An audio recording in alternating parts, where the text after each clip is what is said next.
Yes, next topic for today is criticism of multiplier. गुणक की आलोचना. गुणक की आलोचना. Many economists like Professor Hutt and Hazlitt, Professor Stigler, they have found many demerits, many defects in the theory of multiplier propounded by Lord J.M. Keynes. Keynes के द्वारा जो निवेश गुणक का सिद्धांत दिया गया उसमें बहुत से कमियां जो है उन्होंने पॉइंट आउट की हैं. पहला है नो मैकेनिकल रिलेशनशिप.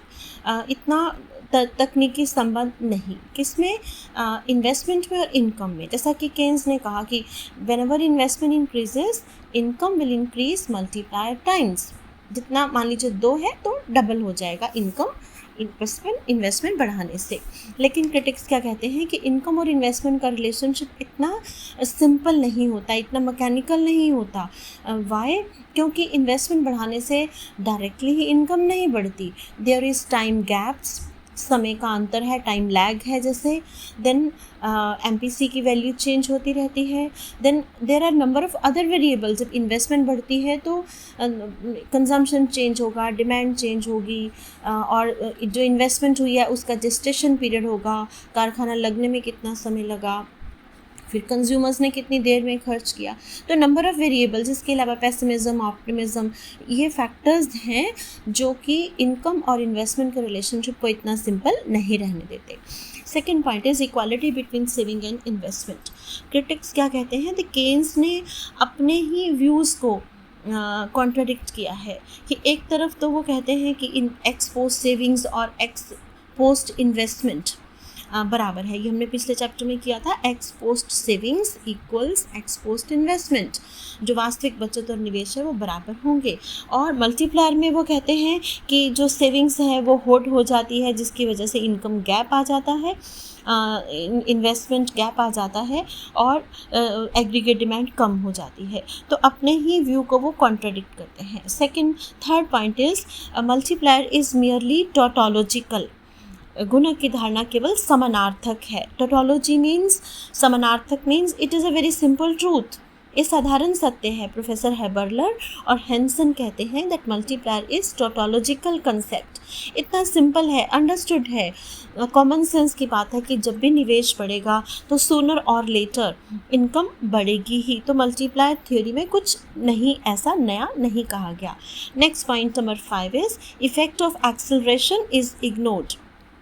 त्वरक सिद्धांत की अवहेलना. जैसा कि हमने लिमिटेशंस में भी देखा था कि इनिशियली इन्वेस्टमेंट बढ़ती है जो कि ऑटोनोमस इन्वेस्टमेंट है एज पर केन्स, जिसकी वजह से इनकम बढ़ती है. तो ये मल्टीप्लायर हो गया.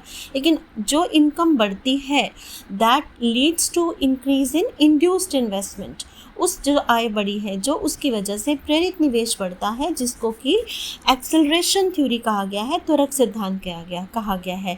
तो इन्वेस्टमेंट का इनकम पर जो टोटल इफेक्ट है वो मल्टीप्लायर इफेक्ट है प्लस एक्सेलरेशन इफेक्ट है. लेकिन एक्सेलरेशन इफेक्ट के बारे में केन्स ने कुछ भी नहीं कहा है. Next point is point number 6, complete elasticity in supply of funds end of consumer goods. ये हमारी एजम्पशन थी कि जो वित्तीय कोष हैं उनकी पूर्ति और उपभोक्ता वस्तुओं की पूर्ति जो है वो इलास्टिक होगी, फुली इलास्टिक होगी. लेकिन रियल वर्ल्ड में ऐसा नहीं होता. फंड्स की शॉर्टेज रहती है इन्वेस्टमेंट के लिए, बैंक्स को फंड्स प्रोवाइड करने पड़ते हैं.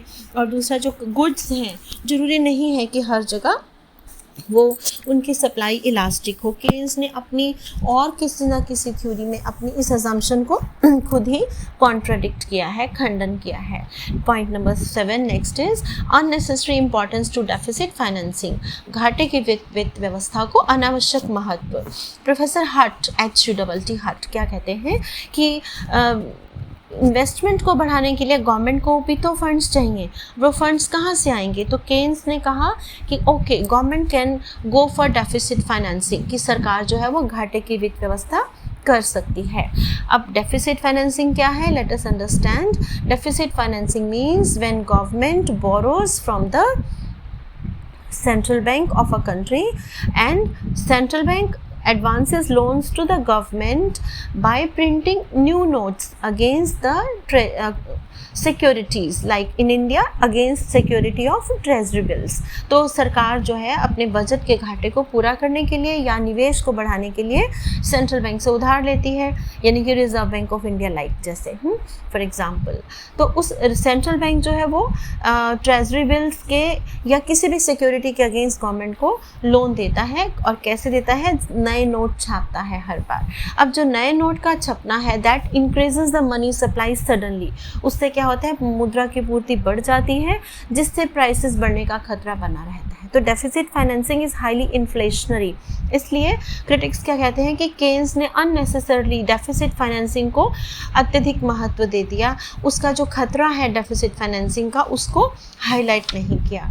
And last point is practical defects, जो व्यवहारिक दोष हैं। व्यवहारिक दोष क्या हैं? प्रोफेसर हट क्या कहते हैं कि इन्वेस्टमेंट तो करनी है, लेकिन इन्वेस्टमेंट सेविंग्स पे डिपेंड करती है, यानी कि सेविंग्स होंगी तो इन्वेस्टमेंट करेंगे। इसके साथ साथ इन्वेस्टमेंट बहुत से और वेरिएबल्स MEC पर, एक्सपेक्टेशंस पर, या निवेश कैसे किया जाए, किन प्रोजेक्ट्स में किया जाए, तो नंबर ऑफ फैक्टर्स हैं जो केन्स ने कंसिडर नहीं किए हैं। So what we conclude here कि केन्स का मल्टीप्लायर थ्योरी में बहुत सारे दोष हैं, but still what we conclude, professor Harris क्या कहते हैं कि मल्टीप्लायर थ्योरी जो है उसमें इतने दोष हैं, उसके बावजूद भी केन्स ने बहुत ही सिंप्लीफाइड वे में इन्वेस्टमेंट के महत्व को हाईलाइट करने के लिए, स्पेशली पब्लिक इन्वेस्टमेंट के महत्व को हाईलाइट करने के लिए मल्टीप्लायर थ्योरी जो है, गुणक का सिद्धांत जो है उसको दिया है।